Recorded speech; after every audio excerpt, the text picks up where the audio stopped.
نہایت ہی افسوسناک واقعہ جو کہ جو بھی سنے گا تو شرم سے سر جھک جاتا ہے اور انسان سوچنے پہ مجبور ہو جاتا ہے کہ اس صدی میں بھی جہاں پہ علم، شعور اور سارے آپ کے پاس سورس آف انفارمیشن موجود ہیں، لیکن جہالت کہاں سے کہاں پہنچ چکی ہے کہ انسان نہیں رہا، جانور بن چکا ہے۔ ننکانہ صاحب جو کہ ایک بڑا ہی امپورٹنٹ سٹی ہے لاہور کے نواح میں، پاکستان میں، اور وہاں پہ اس قدر عجیب و غریب اور ظلم سے بھرا ہوا واقعہ پیش آیا۔ ظلم اس سینس میں کہ جو کیا گیا ویسے نہیں ہونا چاہیے تھا۔ ایک شخص کو گرفتار کیا جاتا ہے پولیس کی طرف سے،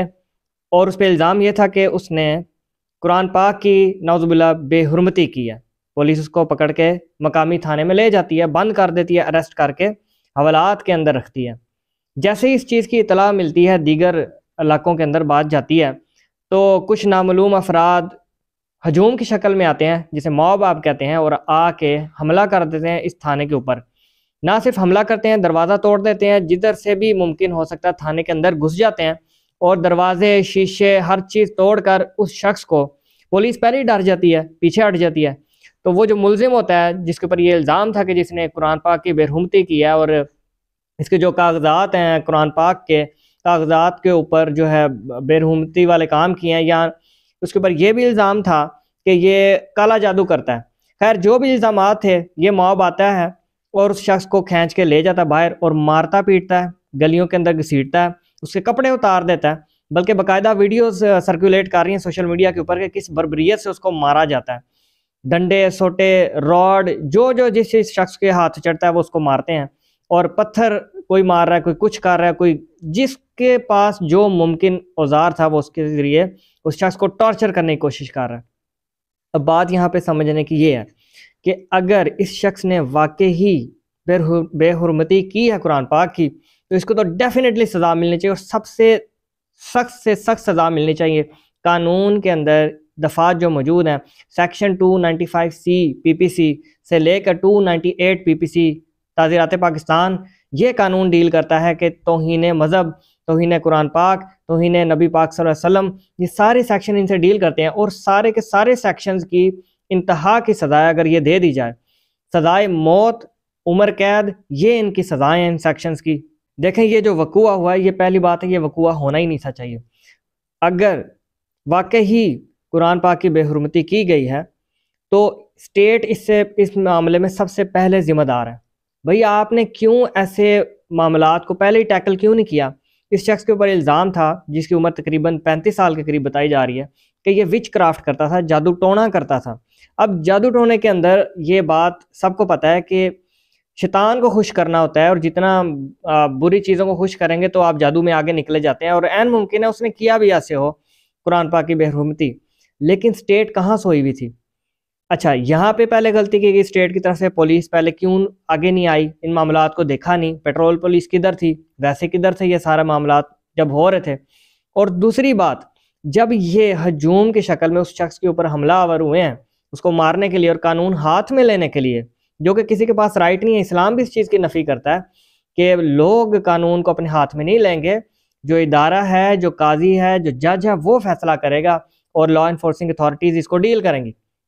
جب اس ہجوم نے تھانے کے اوپر حملہ کیا تو یہ پولیس والے کیوں بھاگ گئے؟ ان کے پاس نفری کیوں نہیں تھی؟ یہ تنخواہ کس چیز کی لیتے ہیں؟ کیا ہماری پنجاب پولیس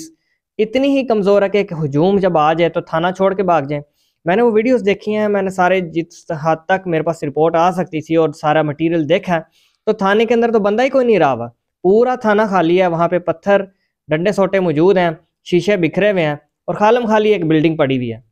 بھئی آپ کی ایک نفری ہے، آپ کا پورا ایک ادارہ ہے، پورے پنجاب کے اندر آپ کی نفری ہے، ایون آپ دوسرے صوبوں سے بھی منگوا سکتے ہیں پولیس، تو اس ٹائم پہ آپ بھاگ گئے ہیں۔ اور حیرانگی کی بات یہ ہے کہ پنجاب پولیس کے بارے میں ابھی 2 دن پہلے یہ رپورٹ تھی کہ عراق کی پولیس کو یہ ٹرین کرنے والے ہیں اپنی سروسز، اور ان کو گائیڈ لائن پرووائڈ کریں گے کہ اپنے ملک کے اندر، اپنے شہروں کے اندر discipline and law and order کیسے مینٹین کیا جائے۔ تو یہ ان کی حالت ہے کہ ایک ہجوم آتا ہے اور بندے کو لے جاتا ہے اور جا کے اس کو قتل کر دیتا ہے، ایون اس کی باڈی کو آگ لگائی گئی ہے جس شخص کو یہ ہجوم لے کے باہر نکل گیا۔ تو جب یہ حالت ہوگی آپ کی پولیس کی تو آپ نے دوسروں کو کیا ٹریننگ دینی ہے؟ دوسری بات،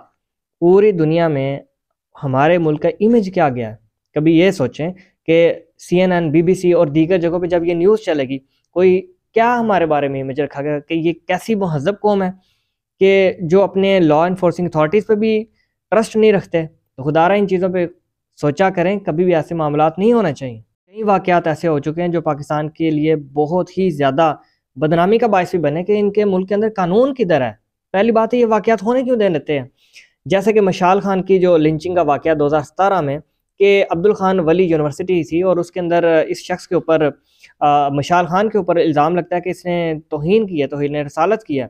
تو وہاں کے لوگوں نے اس کو مار مار کے اس کی لاش پہ جلا کے ٹکڑے ٹکڑے کر دیے تھے. پھر اسی طریقے سے ابھی ریسنٹ واقعہ ہوا سری لنکا سے بلانگ کرنے والا ایک شخص جو کہ ادھر مینیجر تھا ایک سیالکوٹ کی فیکٹری کے اندر, تو اس کے اوپر بھی الزام لگا کہ اس نے توہین اسلام توہین رسالت کی ہے اور لوگوں نے مل کے اس کی باڈی کے کوئی حصہ چھوڑا ہی نہیں تھا, اس کو آگ لگا دی اور بے دردی سے جانوروں کی طرح مارا اسے, بلکہ جانوروں کے بھی رائٹس ہوتے ہیں, اس کو تو شاید جانور کا درجہ بھی نہیں دیا گیا اور مار دیا, پوری دنیا میں بدنامی ہوئی. اسی طریقے سے گجرات میں واقعہ ہوا, گجرانوالا میں واقعہ ہوا, اور آج سے کچھ سال قبل پیچھے بھی چلے جائیں تقریباً 10 سال پہلے تو سیالکوٹ میں 2 بھائی تھے جن کو بڑی بے دردی سے مارا گیا تھا. خیر ان کے اوپر تو توہین رسالت یا توہین اسلام کا کوئی ایلیگیشن نہیں تھا, ان کے جو مسائل تھے وہ کچھ اور تھے, ایلیگیشن کچھ اور تھے. لیکن موب لنچنگ پہلے آپ سنتے تھے کہ آپ کے پڑوس کے اندر اس طریقے سے یہ واقعات بڑھتے جا رہے ہیں جس کو ہم بہت زیادہ کرٹیسائز کرتے تھے, وہ ایسا کرتے ہیں کہ جی ہندوؤں کی طرف سے اکثر آپ معاملات دیکھنے کو ملتے ہیں کہ مسلمانوں کو پکڑ لیتے ہیں صرف اس بنیاد کے اوپر کہ جناب گائے کی توہین کی یا جو بھی معاملات ہیں جن سے کلیش پیدا ہو رہا ہے ریلیجیس سینٹیمنٹس کا. لیکن اب یہ واقعات یہاں بھی بڑھنے لگ پڑے ہیں, تو آپ کس منہ سے اپنے دوسرے لوگوں کو جو پڑوس ملک ہے اس کو کرٹیسائز کریں گے جب آپ کے اپنے گھر میں ایسا ہو رہا ہے.